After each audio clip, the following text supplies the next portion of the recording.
The entire Christian faith rests on a single morning, not on the teachings, not on the miracles, not on anything Jesus said or did during his life.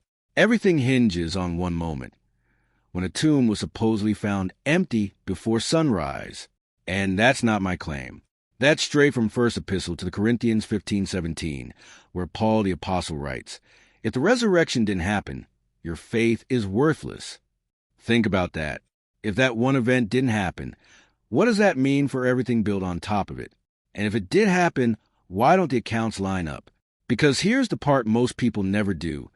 They don't read all four resurrection stories side by side.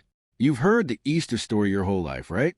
The stone rolled away, the empty tomb, the risen Christ stepping into the morning light. You heard it in Sunday school. You heard it from the pulpit every spring. It's been told with such certainty, year after year, that questioning it almost feels off limits.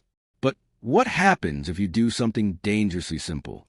What happens if you open Gospel of Matthew, Gospel of Mark, Gospel of Luke, and Gospel of John and actually read them next to each other? Do they really tell one unified story? Or do they tell four different ones? Because when you compare them line by line, you don't get four witnesses confirming the same event. You get four accounts that disagree on almost everything that matters. Who was there? What did they see? What were they told? What did they do next? And here's a deeper question. If this is the most important moment in human history, why aren't the details consistent? Even more surprising, the earliest gospel ever written doesn't even include a resurrection appearance at all. No Jesus walking, no conversations, no dramatic reveal. That part shows up later. So you have to ask, was the story always this way, or did it grow over time? That question isn't new. Over 300 years before modern scholars raised these issues, Baruch Spinoza suggested something radical. Read the Bible like any other ancient document. Don't assume it's perfect. Start with a text. Let it speak. And if the accounts contradict each other, do you ignore it, or do you acknowledge it? That's what we're doing here, not attacking faith, but asking a simple question. What's actually on the page? Because what's on the page might challenge more than you expect. Let's start with the first claim most people never question. You've been told the Gospels are eyewitness accounts. But are they? None of the authors identify themselves in the text. They write in the third person, never I saw, never I was there. They're written in Greek, decades after the events, in different parts of the Roman Empire. So ask yourself, if they were written 40 to 70 years later by anonymous authors in a different language than Jesus spoke, how direct are these accounts really? And if they aren't eyewitnesses, can we still explain contradictions as different perspectives? Or do we need a different explanation? Now look at something simple, but critical. Who actually went to the tomb? In Gospel of Matthew, it's 2 women. In Gospel of Mark, it's 3. In Gospel of Luke, it's a group of women, more than 3. In Gospel of John, it's just 1, Mary Magdalene. So which is it? 2, 3, 5, 1? If this were a minor detail, maybe it wouldn't matter. But this is the moment, according to Christianity, when death was defeated. Shouldn't we know who was there? And if the witnesses change depending on the account, what does that say about the story itself? Then there's what they actually found. Was the stone already rolled away?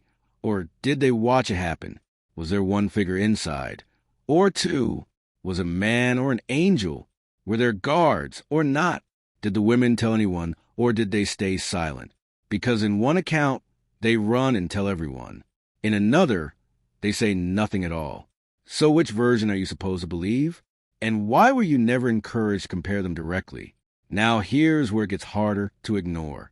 The earliest gospel, Gospel of Mark, originally ends at chapter 16, verse 8.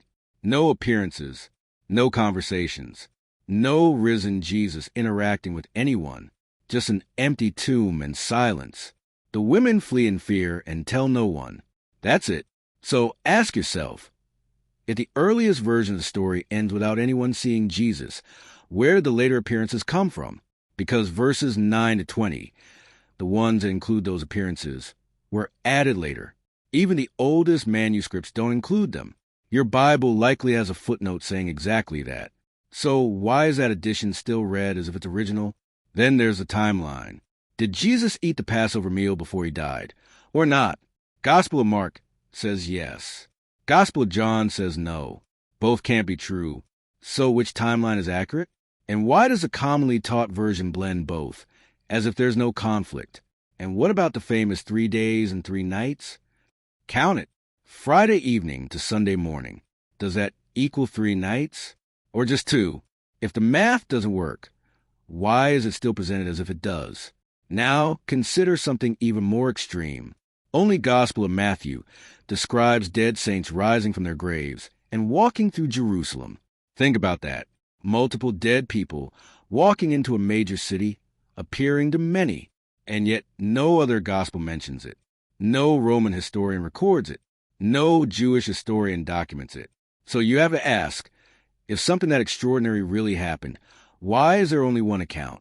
And why is there complete silence everywhere else? Finally, go back to the earliest source we have, Paul the Apostle. His description of the resurrection doesn't include an empty tomb, no women, no angels, no stone. Instead, he describes a spiritual body, not flesh and blood. So which version came first, the spiritual resurrection or the physical one? And if the story became more detailed, more physical, more dramatic over time, what does that suggest about how it developed? By now, you're probably noticing something. The story most people know and the text itself aren't exactly the same. So here's the real question. Were you ever encouraged to examine the original accounts this closely? Or were you given a version where everything was already smoothed out? Because once you see the differences, you can't unsee them. And once you start asking these questions, they don't just go away. So of everything we've covered, the authorship, the conflicting witnesses, the tomb accounts, the timeline, the added ending, the missing details in Paul's letters, which one surprised you the most? Which one had you never heard before? Drop it in the comments.